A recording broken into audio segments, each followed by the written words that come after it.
wonderful person as a member of our group. So let's welcome again Dr. Harold Saferstein.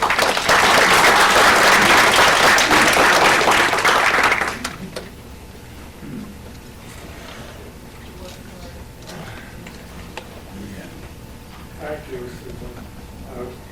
This is my first PowerPoint presentation, so bear with me.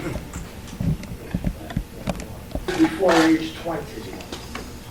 So those of us, old folks, who go out there and use sunscreen, that's a good idea. I recommend it.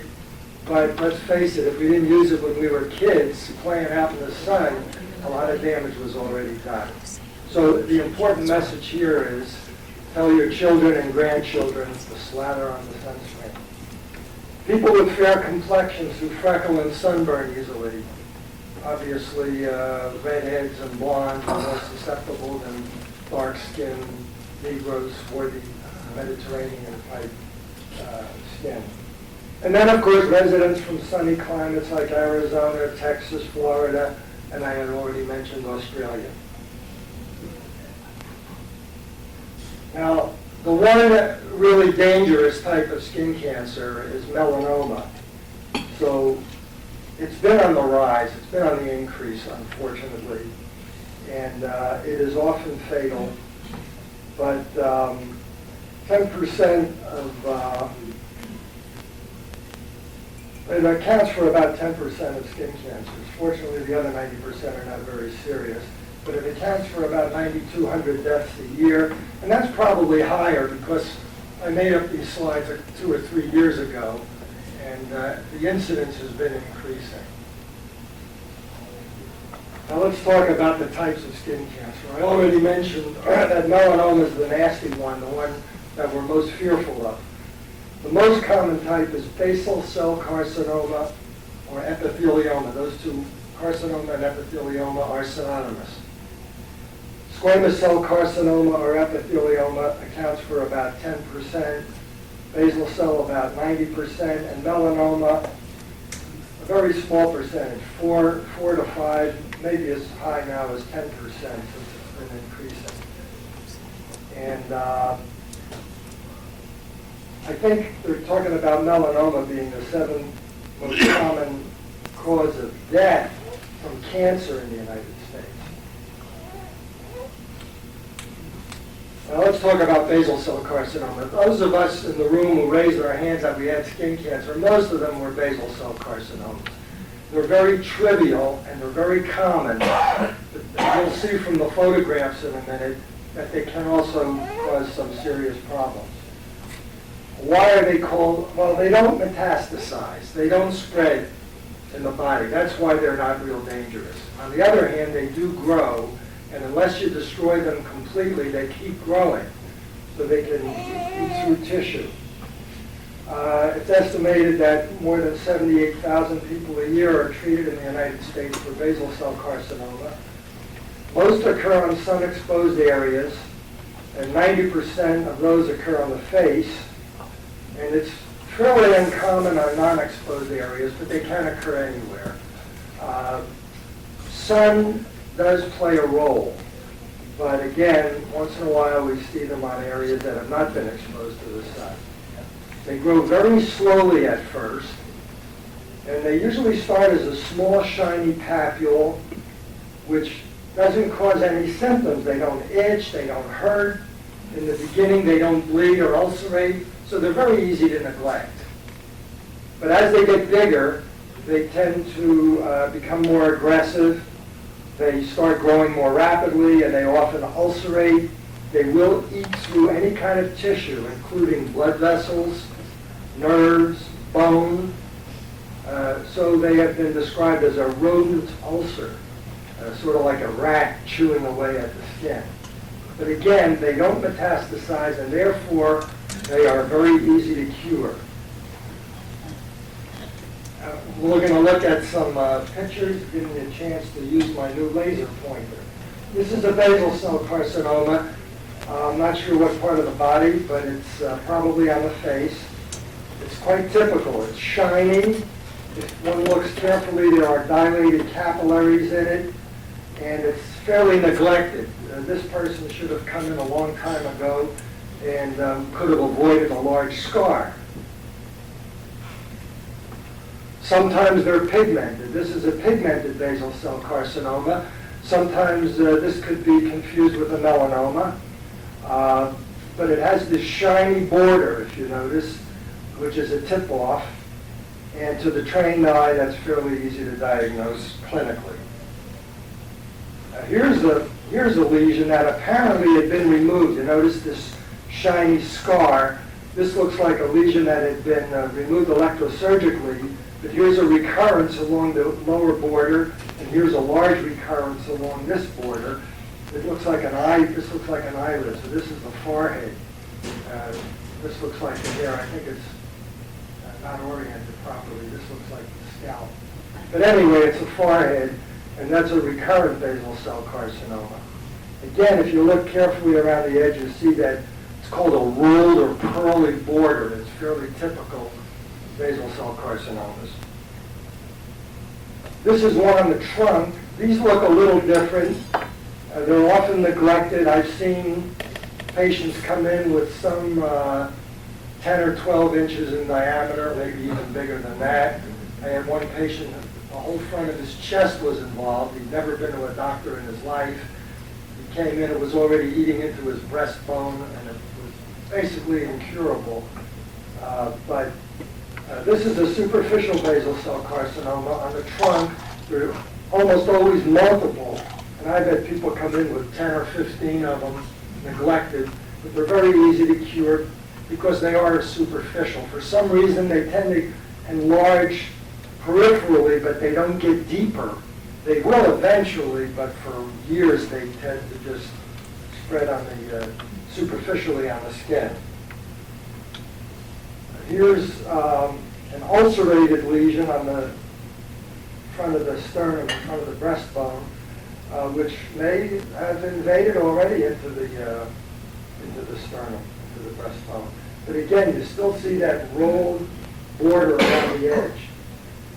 And again, they'll usually ulcerate when they're early lesions. It usually takes some neglect. Now, squamous cell carcinoma is the second common type of non-melanoma skin cancer. They're less common. They're a little more dangerous because they have the potential to metastasize, although they rarely ever do. The exception being the ones that occur on the lip. So when we see a squamous cell carcinoma on the lip, we tend to treat it more aggressively, knowing that it can metastasize. They're almost always on sun-exposed areas, so sun exposure is a very important factor here. They're most common on the face or the back of the hands or forearms. Again, they start as a small papule, but they don't have that shiny, pearly border that the basal cells have. They're usually scaly or crusted. There's a like basal cell, there's usually no pain or itching or other symptoms, so again, they're quite easy to neglect. They are more common and more aggressive in immunocompromised patients, such as people who've undergone organ transplants and are on immunosuppressive medications, or people with AIDS, HIV, and have a lowered immune system. Here's actually that's probably not a very good example. That's a squamous cell carcinoma, but from the photograph it looks shiny and could, from where I'm standing, could easily be mistaken for a basal cell carcinoma. This is more typical, a crusted, sometimes oozing, scaly lesion, does not have the shiny rolled border. This one is on the ear. You neglect that. I don't know. Now, how do we diagnose these lesions? Well, most dermatologists can diagnose them clinically. That is, by simply looking at them. I would say probably accurately about 90% of the time. But in this modern day and age, with people suing you for making the wrong diagnosis, 90% of the time is not good enough. So we almost always biopsy the lesion.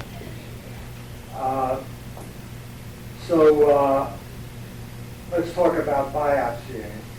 There are three basic types of biopsy. Where a basal cell carcinoma is suspected, what we usually do is numb the lesion and just take a tiny little sliver of tissue, either with a scalpel or a scissors. We snip off a little piece, cauterize it, and the pathologist can make the diagnosis from that little piece of tissue. It's a very quick, easy, routine thing. Where melanoma is suspected, we often do a punch biopsy. That's where we, what happened to my cell here? We have a little instrument here, it's called a biopsy punch.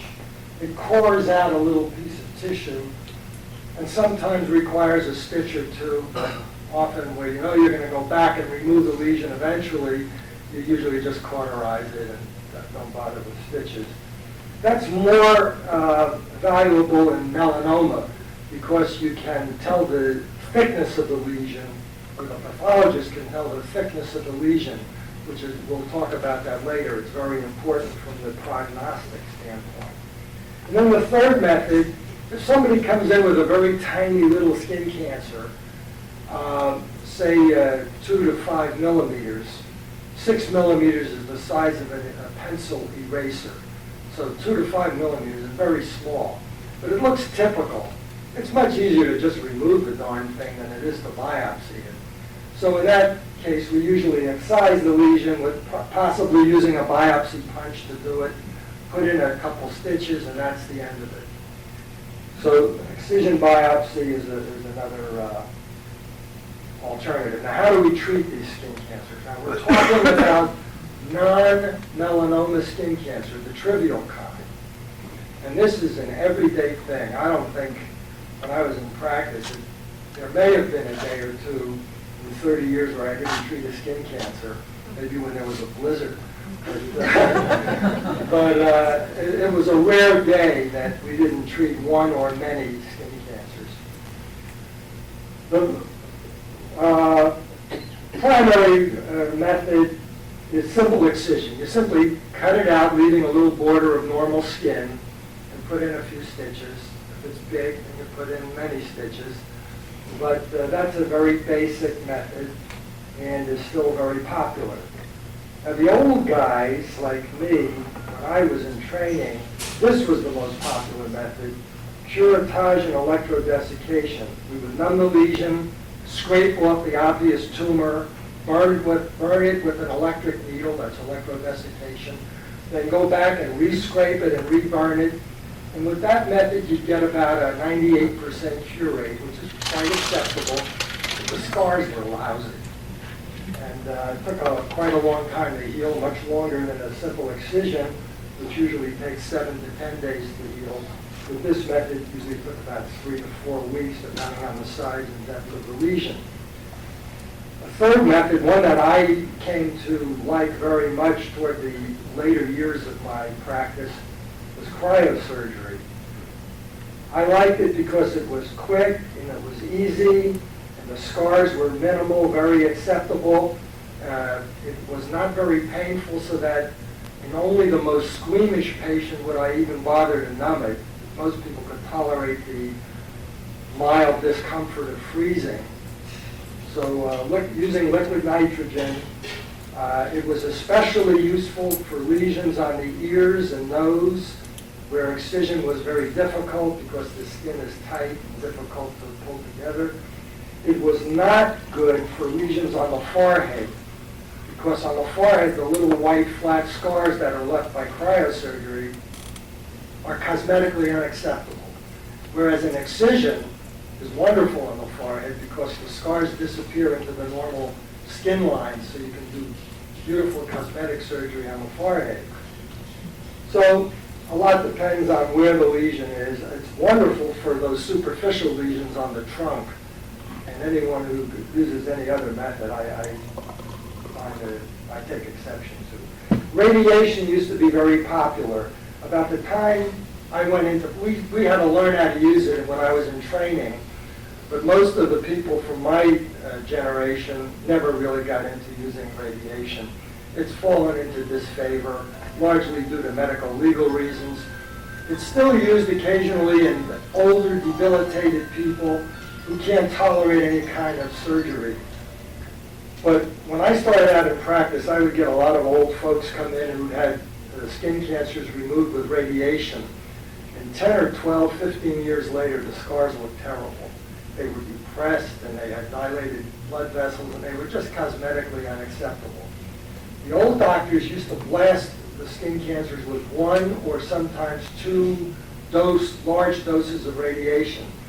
What they found out in later years was that if you fractionate the dose and give 10, 15, or even 20 treatments, the scars are much more acceptable. But who wants to go back 10 or 15 or 20 times for treatment of a skin cancer when it can be removed by any of these 3 methods in one quick, easy treatment? So radiation is not used much anymore. We're going to talk about Mohs micrographic surgery when I start showing you pictures. But that's a very interesting thing I'm going to talk about a little bit because it's become very popular.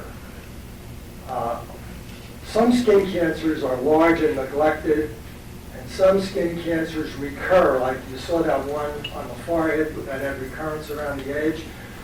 Those would be candidates for this more sophisticated method of treatment. This method has the highest cure rate of any method. And the reason is, well, Dr. Frederick Mohs was a general surgeon from Madison, Wisconsin. And way back around 1960, I would say, he devised a method of marking the edges of the skin cancer, pickling it with some kind of chemical, excising it, and checking the borders that were well marked under the microscope while the patient was still there, and checking to see if all the margins were clear of tumor. If they were not clear of tumor, he knew exactly where to go back in and take a little more tissue. In this way, he was able to cure skin cancers, but still preserve the maximum amount of normal tissue. And gradually, the method was modified. I won't go into the details, but anyway, it is now very common. When I first started in practice back in 1965, I actually sent my worst skin cancer cases to Dr. Frederick Mohs. They had to go from Wheeling, West Virginia to Madison, Wisconsin, because he was the only one doing it. And then as the years went by, I sent them to Detroit because there was a Mohs surgeon there, then eventually Pittsburgh, and now there's a Mohs surgeon in just about every city. There are many of them here in the Phoenix area. My problem with Mohs surgery is that I think a lot of skin cancers nowadays are being removed by this method that I would have removed in my office in 5 or 10 or 15 minutes, very economically, with good cosmetic result, and now they're being done with Mohs micrographic surgery, and one reason is it's much more lucrative. Medicare now pays a lot more for Mohs surgery than they do, and you can always justify it. You can say, well, with the method I use, I got a 97.2% cure rate, and with Mohs surgery, they get a 99.5%. But when you really push comes to shove, we're curing the huge majority on the first try. Laser surgery, that's really not too different from the first 2 methods. It's just using a different method of removing the tissue. Chemosurgery has been tried. It's experimental. It does cure some skin cancers, but it's not an approved or commonly used method of treatment. Someday it may be, but it isn't now. Follow-up visits, this is interesting. When I started in practice, we would remove the skin cancer. We would not charge for the return visit to remove the stitches if there were any. And we provided 2 years of follow-up treatment at no cost. In those days, and that was usually represented 3 or 4 follow-up visits, a 3-month, 6-month, 1 year, and 2-year visit. If the lesion didn't recur in 2 years, we discharged the patient. But in those days, insurance, usually it was Blue Cross Blue Shield, would pay for the surgery, but they wouldn't pay for an office visit, and you didn't want to discourage the patient from coming back for their checkups, so you didn't charge them for the return visit. That would discourage them from coming back. Well, now in the days of insurance, all that has changed. And now some doctors will keep the patient coming back forever, come back every year. Well, there is some logic to that, because most people who get a skin cancer will eventually get another one. So it gives you an opportunity to look for new ones. But anyway, I'll be mentioning the economics of skin cancer now and then, and you'll see that it does play a role in the management of skin cancer. But anyway, for basal cell and squamous cell carcinoma, the usual follow-up period is 2 years. For melanoma, it's at least 5, and some people say lifetime. Okay, now we're going to talk a little bit about Mohs surgery. Now here's a neglected skin cancer. It's a basal cell carcinoma. And you can see that it has that typical rolled border. It's ulcerated. You can see it's going to be difficult. It impinges upon the corner of the mouth. It's very hard to tell how far up this way it goes. So it was removed. And this was the defect that was left after Mohs surgery. Now these guys who do Mohs surgery do wonderful reconstructive work and often are more talented than some of the plastic surgeons I know.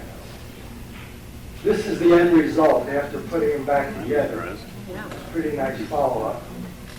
And you can hardly tell he had anything there. Here's another one. This guy, how do people neglect things like this? Well, it didn't hurt, didn't itch. I came in because my wife made me come in. I knew we hear that all the time. But you can see it's all the way down here on the, called the columella, the lesions. The thing is just, I don't know, I can't explain it. Anyway, this is after removal. And this is after a plastic surgeon reconstructed it, took a flap probably. I'm not sure where he got the flap from. It looked like the forehead. And this is the end result. Not bad. That's a pretty nice, slick job. Here's another badly neglected one on the forehead. You can see again, you can see that pearly, shiny, rolled border, particularly noticeable up here. It looks like, I don't know if this is the same lesion, whether it extended out here or whether this is a separate one. But anyway, this is the defect that was left. And I think this, well, it looks like a graft was put in there. All right, let's talk about melanoma with that. We've covered basal and squamous cell carcinoma. In 1960, 1 in 600 Americans developed melanoma during their lifetime. In 2003, it was predicted that 1 in 75 would develop melanoma during their lifetime.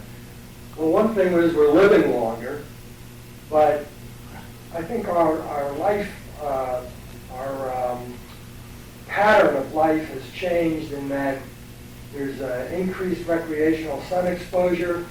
My parents never played golf or tennis or sunbathed or did anything like that, and many of you folks, they worked and they stayed indoors. But nowadays, we do a lot of outdoor recreation. There's a suggestion that the depletion of the ozone layer in the atmosphere has permitted more ultraviolet to get through. And we know that there has been a depletion in the ozone layer. That's a fact. So that may be an important factor. And then, of course, the use of tanning parlors and sun lamps. I mean, dermatologists are outraged by the proliferation of suntan parlors in this country and the number of people who spend good money to buy skin cancer. Anyway, what are the risk factors? This is now for melanoma. Fair skin, redheads and blondes, people with blue eyes, burn easily, are at increased risk. Now, this you have to take with a grain of salt. This is not the same as excessive sun exposure for basal cell carcinoma. The farmer who works out in the field and gets sun-damaged skin is not at greater risk for melanoma. The redhead who goes to the seashore and gets a blistering sunburn is at greater risk. So by excessive sun exposure, we mean a history of repeated severe sunburns. That seems to increase the risk for melanoma. Family history of melanoma. If your mother, father, or a sibling had it, you're at increased risk and need to watch your step. Certainly be suspicious of any new pigmented lesions that appear on your skin. People with many moles. Now, everybody has moles. I think I can say that with certainty. But some people have dozens and some people have hundreds. So the more moles you have, the more you're at risk, especially deeply pigmented moles. You mentioned moles larger than 5 millimeters. 5 millimeters is the size of an eraser on a pencil. Most melanomas are single isolated lesions, as opposed to basal cell carcinoma, where it's not unusual to have a patient come in with 3 or 4 or maybe even 10 or 15 of them. You rarely will see a patient come in with more than one melanoma. And they can occur anywhere on the body. They do not have a strong predilection for sun-exposed areas. In fact, they're more common on the trunk. About half of melanomas arise in pre-existing moles. That is, a pigmented mole turns into a melanoma. A person will say, oh, I've had that mole there as long as I can remember, but it started to change recently. That counts for about half of them. And the other half arise in normal appearing skin. We call that de novo. They just pop up where they weren't before. Did I skip a slide here? Well, not sure. Yeah, how do I go back one? Can you go to previous? Yeah. Oh yeah. Oh, this is an important slide. I'm glad we went back. ABC. These are the ABCs of melanoma. These are the things to look for. Now, this is very important. If you don't remember anything else about the talk, you should know what things should alarm you about a skin lesion. As we get older, we're all going to develop keratoses and other benign skin lesions, and it's important that you know how to distinguish or how to know when to call it to the attention of your doctor. Melanomas are almost always asymmetrical. If you put a line down the middle, the two halves do not look alike. They're asymmetrical. We'll show you pictures of some that demonstrate these features. Irregular border. I like to think of the average melanoma as looking like the map of an island. Very irregular border. Color variation, very important. Very rarely will a melanoma have only one color. We like to think of them as being black, but they're often brown, tan, gray, blue, purple, red. All those colors may be represented in melanoma. And so they're usually have multiple colors. Diameter larger than 6 millimeters. Well, I told you that 5 millimeters is the size of a pencil eraser. So if they're in a pigmented lesion much bigger than that, it's a cause for concern. This is important. I already mentioned that a lot of people will come in and say, I've had this mole as long as I can remember, but recently it started growing, or it changed, it formed a scab, it bled, it changed in color or shape. All of those are causes for concern and worth calling to the attention of your doctor. A flat lesion is less dangerous than a raised nodular lesion. Now we're getting into prognosis, which I'll get into in a minute. Let's look at some pictures of melanomas. This is a breast. That's the nipple and areola, and here is a pigmented lesion. It's not a very good picture, at least not from where I'm standing. But you can see variation in color, slightly irregular border. Not a good picture. This is more typical. Here you got a basically black or brownish black lesion, but there's red around the edge. Again, the irregular border, if you draw a line down the middle of it, it's asymmetrical. You can't match up the sides. It's not oval or round like most basal cells would be. Now let's talk I thought I had more pictures of melanoma, I guess not. Early detection is critical. Now, if you catch a melanoma when it's small and simply excise it, you're going to cure a large percentage. The trouble is people don't come in with them, they don't itch, they don't hurt, they don't burn, they don't ulcerate or bleed or form a scab until they've been neglected for a long time. And by that time, it may be too late. The problem, of course, with melanoma is they do metastasize. They do spread internally. Once a melanoma metastasizes, it's just a matter of time. We do not have the ability, the knowledge, the research to cure them. So the usual treatment is to excise the lesion, leaving a large border of normal skin, much larger than you would with the basal cell carcinoma. We used to recommend an inch. That means an inch all around the lesion. That represents a very big hunk of tissue, especially if it happens to be on the face. That has come under some controversy now. A lot of surgeons who do this work claim they can get as high a cure rate leaving a somewhat smaller border of normal skin. But again, this 1 inch border is the standard, the typical treatment. Regional lymph node dissection if indicated. Well, certainly when a person has a melanoma, the first thing we do after biopsying it and proving it is do a physical examination. We feel the regional lymph nodes. If the lesion is on the trunk, we check the neck. If it's on the lower extremities, we check the groin. If it's on the upper extremities, the axilla, the armpit, and we feel around for lymph nodes. If there are any powerful lymph nodes, then a regional lymph node dissection is indicated. If the lesion is large and neglected, then some doctors will do a lymph node dissection even if they can't feel any enlarged lymph nodes. That again is somewhat controversial when to do the regional lymph node dissection. Immunotherapy with interferon, again, that's palliative. That's not going to cure a melanoma, but it may prolong life. It may slow up the progression. Oh, okay, I knew I had more pictures. This is a bit out of order, but anyway, this is another picture of the melanoma. Again, very irregular. Here's an area that looks uninvolved, but again, multiple colors, very irregular, asymmetrical, fairly typical. Here's another one. Again, you can see multiple colors.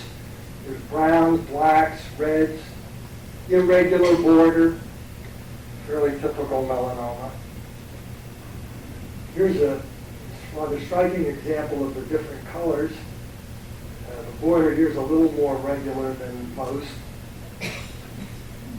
Here's a typical one. Again, it's hard to explain, but it almost looks like it's healing in the center. But again, you have the irregular border. There is some multiple colors and asymmetry. Here's one that looks like this is a nodular area.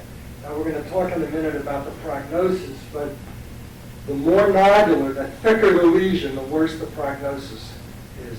If the lesion is completely flat, the prognosis is pretty good. We'll talk about that in a minute. Here's one on the face. You can see if you leave a 1 inch border around this, you're going to be removing half the guy's cheek. But now they cheat on that a little bit, or at least many people do. Now, there are, this looks like it might be out of order. There are some lesions that are easily confused with melanoma. I mentioned before that most of us are going to develop keratoses as we get older. This is a typical seborrhea keratosis. I have dozens of them. Most of us have them. They're very common. They're usually brown or black or gray or tan. So to the untrained eye, they can be easily confused with a melanoma. And sometimes we biopsy them if they look suspicious. But generally, most dermatologists can differentiate these from a melanoma simply by looking at them. And they don't need to be removed. They're perfectly benign. They don't turn into melanoma or basal cell carcinoma. But they're very easy to remove with freezing, with cryosurgery. Problem is that most insurance companies no longer pay for that. They call that cosmetic surgery. And here's a guy whose back is covered with seborrheic keratoses. Here's a gigantic one, all perfectly benign. Medicare says, no, you got to live with that. We're not going to pay for removing those.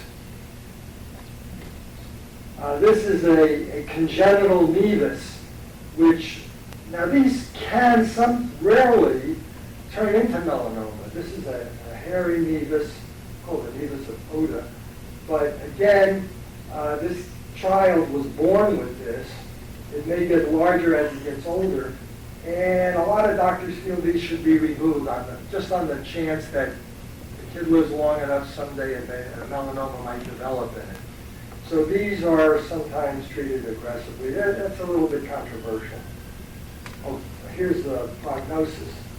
I already mentioned that once a melanoma spreads internally, that is to the regional lymph nodes or to the liver or internal organs, all treatment is palliative, meaning that you may be able to help the symptoms and prolong survival, but you're not going to cure it.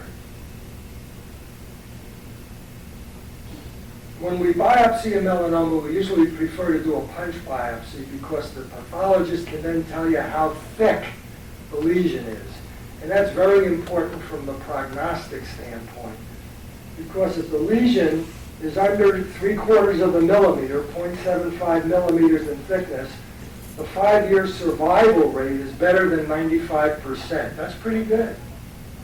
If you tell a person you got 19 out of 20 chances of living for 5 years and a very good chance of not dying of the melanoma, that's a pretty good prognosis. On the other hand, if the lesion is greater than 4 millimeters,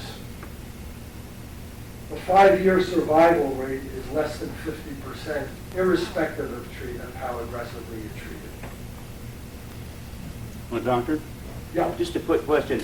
For reference purposes, how thick is your skin? Well, it varies tremendously. The skin on the eyelid is only about, I would say, a millimeter or two thick. The skin on your palm is probably 3 or 4 millimeters Okay, I thick. was just trying to get a Yeah. reference point here on that. All right. So it varies tremendously with what part of the body the skin is variable. Let's talk now about, we mentioned that sun exposure plays a role in all forms of skin cancer. There's no question about that. What can we do to minimize our chances of getting skin cancer? Well, it's simple. They stay out of the sun. That's not a very good alternative. Not if you like to golf and tennis and like to garden and swim and do other things. So as much as possible, we recommend protecting skin with clothing and the use of sunscreens. And then regular skin examinations. Well, I think a young, healthy person doesn't need to go to a dermatologist every year to have their skin checked. However, as we get older, we're much more susceptible to skin cancer. And if you have a spouse or a girlfriend or boyfriend or mother or father or somebody that you live with, it doesn't hurt maybe every 6 months for them to look over your body. You can't see your back very well and other areas of the body. So, and they can call to your attention, hey, you know, you got something here on your back that didn't used to be here, and maybe you ought to call it to the attention of your doctor. Once you've had one or several skin cancers, then I think regular checkups are advisable. But again, it's a matter of common sense. I don't think everybody has to run to the doctor every year just for fear of getting skin cancer. A lot depends upon your skin type and your past history. Let's go on. Okay, we mentioned sunscreens. Well, first let me say this. I used to ask patients, do you have a sunscreen? Oh, yeah. Do you use it? Well, no, almost never. They only work if you use them. So let's start with that.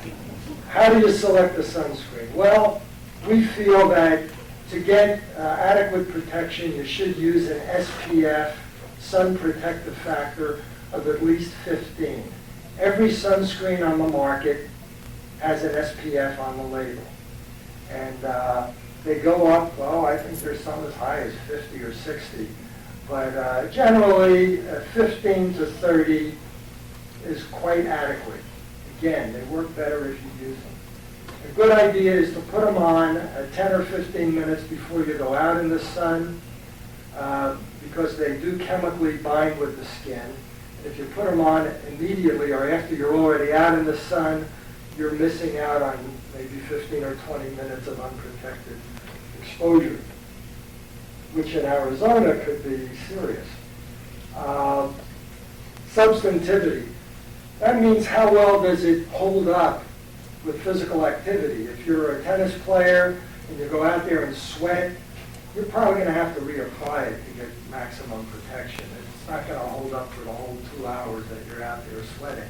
If you go in swimming, it's a good idea to reapply it when you get out of the water. So some sunscreens are advertised for athletics, and they claim to be waterproof or water resistant. Those are better if you're going to do that type of activity. Look for that on the label.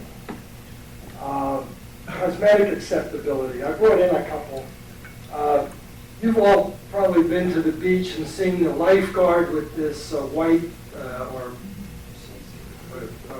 pink or chartreuse sunscreen on his nose.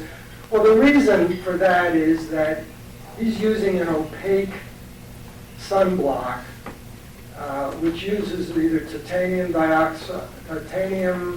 dioxide or zinc oxide, which is a physical barrier. They're wonderful, but they look stupid. I mean, you're not going to go down the street wearing anything like that in normal activity. So cosmetic acceptability is a factor, and most people prefer one that doesn't show. A lot of times they're incorporated right in women's cosmetics. Many of the cosmetics that are for sale now have an SPF. Usually they're not as high as 15. They're usually 4 or 8, but they're certainly better than nothing. Comfort. Well, some of them sting or burn, especially I play tennis and I used to use them on my forehead, and once I started sweating, they run down in your eyes and they sting and burn. So I don't put sunscreen on my forehead. I simply wear a cap with a wide brim. But some people decide, oh, I'm not going to use it. It stings or burns. A little common sense helps. And then try different brands. Some of them do sting or burn more than others. But generally, that's not a big factor. Cost. I think that is a factor. Some of these cosmetic companies put out sunscreens with outrageous prices on them, and they're just not practical. If you're going to pay $35 for a little tube of sunscreen, you're just not going to use it very often, or you're going to use it only on very rare occasions.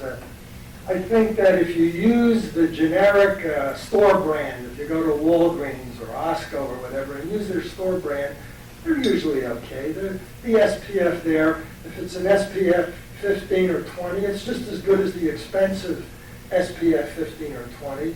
You buy the large economy size tube, and you're probably going to use it generously and frequently.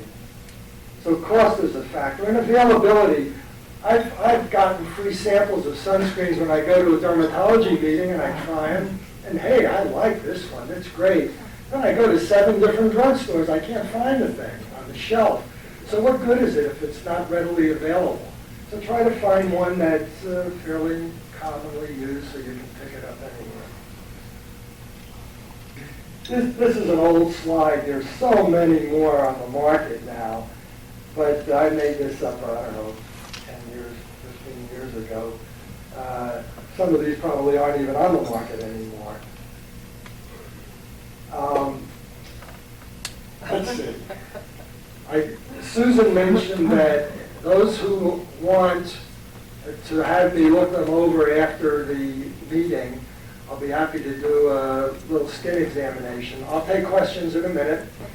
And I would suggest for the women that when you're planning to be examined by me or any dermatologist, don't have makeup on. It always irritated and annoyed me when women would come in with a suspected skin cancer or for a checkup or for a follow-up visit of skin cancer, and they'd have makeup on.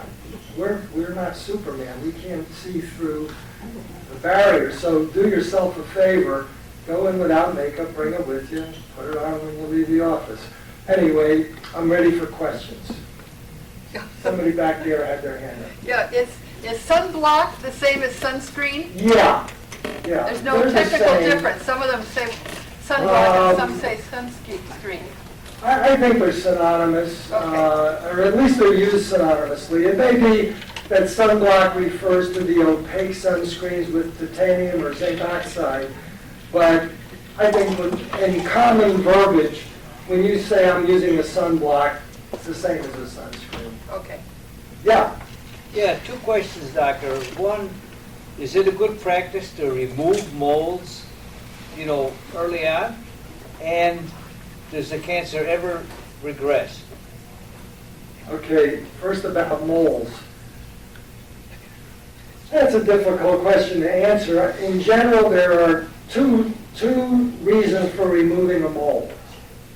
Well, maybe three. One is cosmetic acceptability. If a mole is ugly looking, people want it all. I would say by far and away that was the most common reason that I removed moles, was because people didn't like them.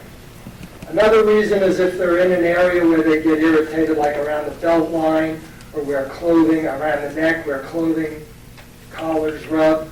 They're a nuisance in that regard. That's a second reason. The third and least common reason is if they're suspicious for melanoma. If they look like they might turn into melanoma, if they're changing or not behaving. Those are the reasons for removing moles. Everybody has moles.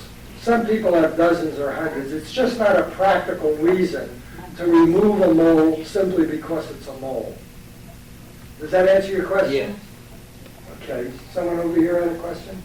Yes? Yes, I just came off of some bad knee surgery, and I spent 6 hours a week in therapy in the swimming pool down at our rec center. And I think the exposure to this caused me to get a little something under my hairline. Well, I went out looking for, some kind of protection, and I simply couldn't find anything that would stay as long as I stayed in the swimming pool, because I swim daily. I found chapstick. Chapstick. SFP of, well, the one I keep in my bag at the pool is 45. And it stays on the skin. I use it on my forehead, and I use it on my boobies, and I'm glad you brought that up. In fact, that was an oversight on my part. I meant to mention, I told you that squamous cell carcinoma of the lip is especially dangerous. It has a tendency to spread. I think if you're going to use sunscreen in only one area, it should be the lip, and they make these chapstick-like sunscreens, which are quite easy to use. I play tennis, and I'm lazy. I often go out, especially in the winter, without sunscreen, but I always protect my lips with the chapstick. I couldn't find this at Walmart. But I don't think they're practical for using over large areas of the body. I mean, if you want to cover your whole face with that, that's not going to work. But why? I do. Well, if you do, And great. it stays in the water. I mean, Yeah. it stays when you're swimming, and Right. it doesn't sweat off. I mean, Okay. I had a terrible scare. Now, I couldn't find it in the local drugstore, too. I had to go online to find it. Well, there are some sunscreens that claim to be, there is no 100% substantive sunscreen. There's nothing that is guaranteed to stay on, If I can swim for an hour and then find that it's still there. still there. I have a pretty good idea. Well, I would think that a chapstick-type sunscreen would work, but if you look around, I think Bullfrog makes one that is supposedly very substantive for people who swim, but it's still a good idea to reapply them after a while. Yes? What about clothing and hats and stuff like that? Because we just got a gift for the baby that was clothing that advertised itself as Right. being Well, I hate to say this, and I don't know this for a fact. I think it's a bit of a racket. Clothing is a wonderful, wonderful sunscreen. If you want to see the difference, I mean, I don't know if you can see it, but I wear a tennis shirt that comes down to here. From here on up, my skin is like it was when I was 20 years old. From here down, it's like a 90-year-old guy. I mean, it's dramatically effective. I think any clothing works. And these people who sell this expensive clothing that's supposed to block out ultraviolet light, I think it's a bit of a racket myself. But I would encourage you to cover up as much as possible. If you're very fair complected, wear long sleeves even in the summer. I have tennis buddies, they come out to the tennis court wearing, in the heat of the summer, wearing long sleeves down in their wrist because they've had so many skin cancers and such badly sun-damaged skin. Yeah, Oh, right. is this a problem for animals too? Because my cat has all the symptoms on his nose. Well, I'm not a veterinary dermatologist, but I'm not aware of animals getting any of these forms of cancer. I've heard that if you have a dog that has a fair-colored nose as opposed to a dark brown one, you should put sunblock on. Really? Absolutely. Vets will tell you that. Okay, We well, use zinc oxide on my yellow lab because she had a white nose. yeah. They have fair- I've never heard of anyone's had a... Any other questions? Yeah. See mine. Sort of a theoretical question. Determine why ultraviolet Pink nose cat or? It's a white cat. Yeah, but it's pretty technical, and I'm not sure I can give you a good scientific explanation. It has to do with creating free radicals in the skin, the ultraviolet light, the wavelengths of light. But I don't think I can give you a good scientific explanation. One, I don't think I'm qualified to do it, and number two, you probably would understand it anyway. But anyway, yeah, there is some knowledge of why certain wavelengths of light are, disrupt the normal mitosis in the skin. You know, skin is a very live organism. Your skin is constantly creating new epithelial cells and shedding old ones. So there's a lot of mitoses going on in the skin, and it's very easy to disrupt that. Yes? What about the shelf life of the sunscreen? Do they deteriorate if I keep it open for a year? Sure, but there should be a, just like any other drug, there should be a date. There is one here. I'm having trouble reading it. Can't read that. It has a lot number, it has a date, but in this light, it says I see EXP. I'm having trouble reading it, but anyway, there is an expiration date on it. Obviously, you don't want to let them sit in the sun in your car, for instance.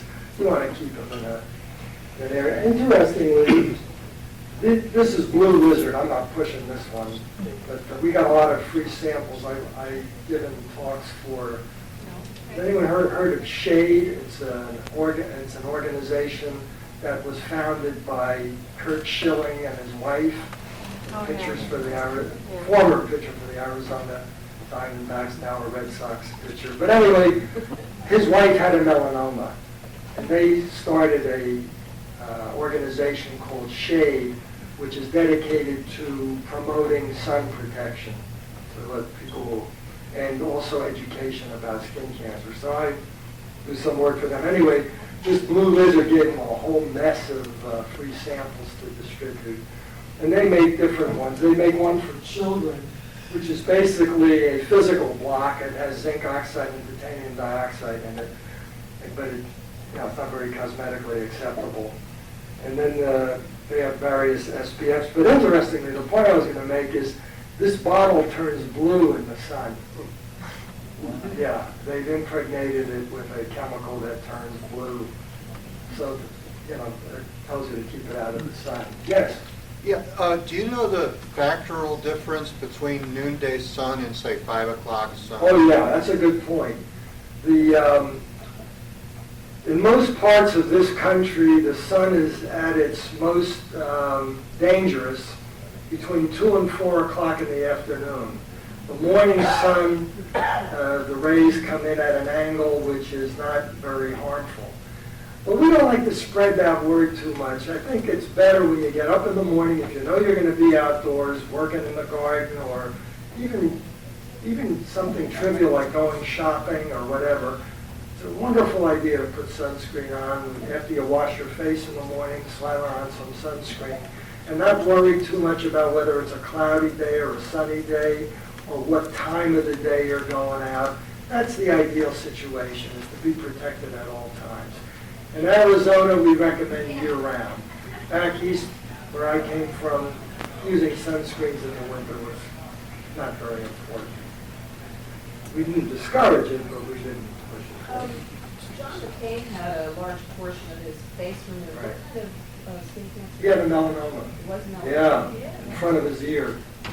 Yeah, preauricular Do they know? melanoma. And they left a somewhat disfiguring scar, again, because they remove a pretty big chunk of tissue when they do melanoma surgery. Do they know whether they caught it fine? Well, I certainly don't know, and I imagine that being a politician, he's not anxious for the public to know, because if they didn't, it's just a matter of time. I don't know the answer. Yes? From the standpoint of prognosis, how much then is there the Clark's level classification? Well, that's an excellent question. The Clark level has to do with how deep the melanoma penetrated in the layers of the skin. You know, if it's all in the epidermis, it has a very good prognosis. If it's in the upper dermis, the second layer of the skin, it has a less good prognosis. If it's in the deep dermis, that's a worse prognosis. And if it's all the way down in the subcutis, in the fatty layer, then it's a very bad prognosis. Those are Clark's levels. And that used to be the gold standard. Perhaps even more important than the overall thickness of the lesion. The Clark level has been determined to be a more important criterion for prognosis than the actual full thickness of the lesion. Does that answer your question? Okay. Does the baby have a question? Anybody else? Yes. One quick one. I understand that an hour of sun a day gives you all the vitamin D you will ever need for the rest of your life. I've been doing this since I was a very young child. I was a surfer, and I made sure to tell my parents I had to be down at the beach every day for at least 1 hour. I've also raised my children and grandchildren. Don't laugh, it's the truth. Is there any belief that maybe vitamin D coming from the sun is better for you than... Well, I'm not a nutritional expert to answer that, so this is only my opinion. This is not a scientific answer to that question. There has been some concern that we are protecting ourselves from the sun to such a degree that we're going to wind up vitamin D deficient. My feeling is that if you live in Arizona and you are not a recluse, you do occasionally leave the protection of your house, you probably don't need to worry about vitamin D deficiency for lack of sun exposure. I think that even if you protect yourself, I mean, these sunscreens are not 100%. They only give you a relative protection. So that I think you get enough ultraviolet, even if you're religious, pardon the word, about using sunscreens, that you will get enough ultraviolet that you will metabolize vitamin D. I think that's overkill. I haven't seen, or I haven't heard about, or read about any vitamin deficiencies related to overuse of sun protection. That's all theoretical, and to my knowledge, has not been established. I hope that answers your question. Any other questions? Those who, yes. Some medications that are warned not to get to the sun. Right. Now, Sure. There are a group of medications that can cause photoallergic or phototoxic reactions.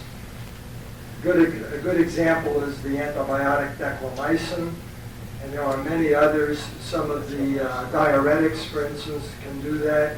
And it varies. Some of them are highly phototoxic, like declamycin. We just quit using it in the summer back east. It's not that commonly used drug anyway. Other drugs only rarely cause photosensitivity in people. I think if you're on a drug that it says on the label avoid sun exposure, it doesn't mean you have to stay in the house all the time, but it means you should probably use sun protection, a good high number, high SPF sunscreen when you're out in the sun. And most of them cause a rash, and sometimes they can be very nasty. I don't know, does that answer your question? Yes. Once these things have started developing, excuse me, is there any benefit in applying anything to them like cortisone? No. There are, as I mentioned in the talk, some chemical treatments that are being investigated that are not yet considered appropriate. They're still under study. But you can cure skin cancers with some topically applied medications. They're just not reliable enough to use routinely. But no, things like cortisone, if they itch, it might help the itching. In other words, cortisone is anti-inflammatory. It might help the inflammatory component. But most skin cancers, unfortunately, don't itch. They don't hurt. They don't cause any symptoms. So there would be no logical reason to apply a cortisone product. Yes? This has to do sort of with that being like commonly accepted the problem of skin cancer. But I think about kids being out so much, soccer games, all of the sports that kids are in today, including swimming and even including like going out on the playground every day at school. To what extent are people in charge of that, coaches or teachers, to what extent are they being made aware of this? Or, I mean, do they really, is it like 100% all dermatologists really believe that this is a problem, for example? Oh, I think that we're pretty uniform in the belief that sun exposure predisposes to skin cancer. That's, I think I can say that without any hesitation. And we also believe that the time of the greatest damage is in children. That's when they get the most sun, and that's when they need the sun protection the most. This SHADE organization that the Showings have started, one of their projects is to apply sun shades, large protective areas in the playgrounds, in the schools around the greater Phoenix area, and they put up quite a few so that the kids can play outdoors with a high, wide, sun-protected area. Interestingly, when I was back in West Virginia in Wheeling, there was a Wheeling Park swimming pool, had no shade, no trees, no buildings, no place where people could go to get out of the sun. And the 3 dermatologists in town went to the park commission and said, we will build a sunscreen, a sun-shaded area at our expense and donate it to the park so that people can go to the pool and get out of the sun. You know, they turned us down. They said, no, more people come here to sunbathe than to swim. We don't want to give them the message that it's bad to sunbathe, so it would be bad for business. And I never forgave them. Anyway, to my knowledge, we still don't have a sun protection area. But we're trying to provide some shades for schools in this part of the country. What about hair dye? hair dyes. Well, hair dyes. Hair dyes certainly can cause contact dermatitis, you know. There's a notorious one, paraphenyldiamine, which is a dark black hair, which is notorious for causing contact dermatitis. But I'm not aware of any of the dyes causing photosensitivity problems. I'm not aware. That doesn't mean it couldn't be, but I'm just not aware of it. Okay? Yeah. Okay. No.